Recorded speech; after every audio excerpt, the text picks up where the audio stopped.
Hello and welcome to another Dragonstorm Studios video. And today we're going to draw Godzilla. Godzilla is probably my favorite of the kaiju. I have fond memories of my mom renting Godzilla movies. Mostly I think on rainy summer days when we couldn't really go outside. There was nothing really else to do. And we'd run down the video store and get these wonderful movies. And they inspired so many drawings as a kid, and we're going to try drawing him today. So whenever I drew any drawing, really, I always think of a human first. And that seems a little bit incongruous, perhaps, when it comes to Godzilla. But the idea being that any kind of emotion we want to show starts kind of with the human. If a human wants to relate to something, we've got to be able to imagine it. So I'm going to try and think of like a Wolverine sort of pose, an angry sort of pose, and just kind of work out where everything would be. So the shoulder joint, his arm coming out a little bit over here, and if it was a human, we'd kind of think of almost like crouching low with arms wide apart and claws out. And same sort of idea here, except that what we're doing is we're going to adapt the drawing, which I do here, of Wolverine sort of pose, into a more Godzilla pose. So I'm already kind of thinking about Godzilla's body makeup, and I'm not going to have room for the bottom of the feet and legs, so I might just have him in the water, kind of emerging from water, maybe I don't know, about here. So perhaps maybe we'll have a ship or something over here. But it's kind of just blocking out where I want things to go, and then adding details on later and thinking about all the sort of things I'm going to need to make this work. So there's step one. And even though the pose was my own, I've used pictures of Godzilla, many pictures of Godzilla, to help me figure out just some details at this point, kind of refining what I've got to make it a bit more akin to what you see in a Godzilla movie.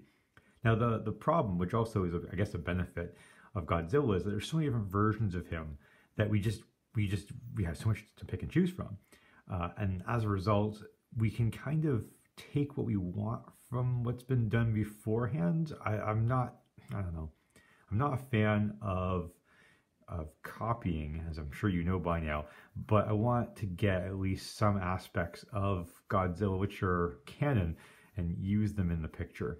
So I've taken what I like from these pictures and used that to my advantage.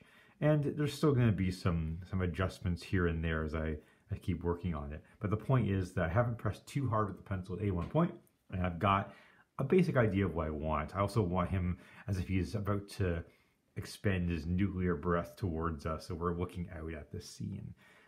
And because of the angle, we're in a helicopter or we're in a plane. We're not at sea level. We're quite a bit above that. So he's got our sights set on us.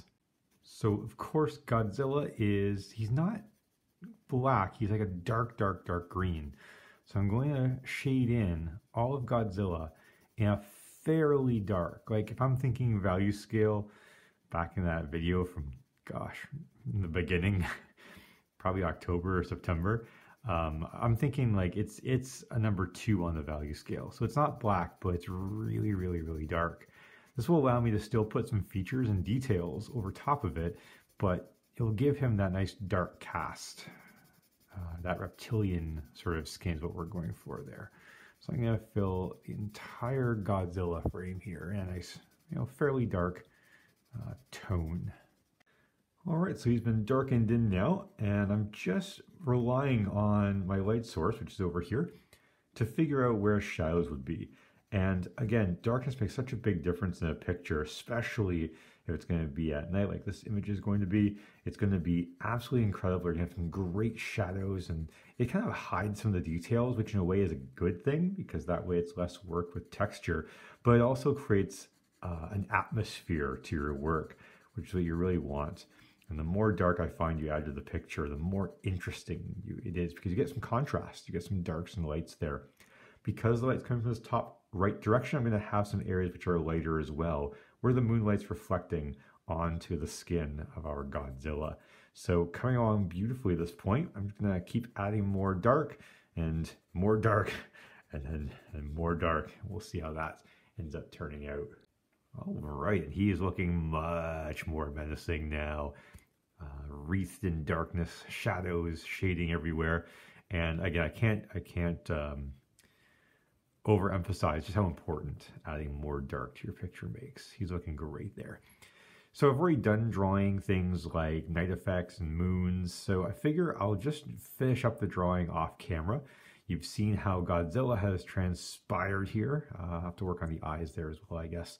And then I will finish up the picture and put a version of how it turns out right here.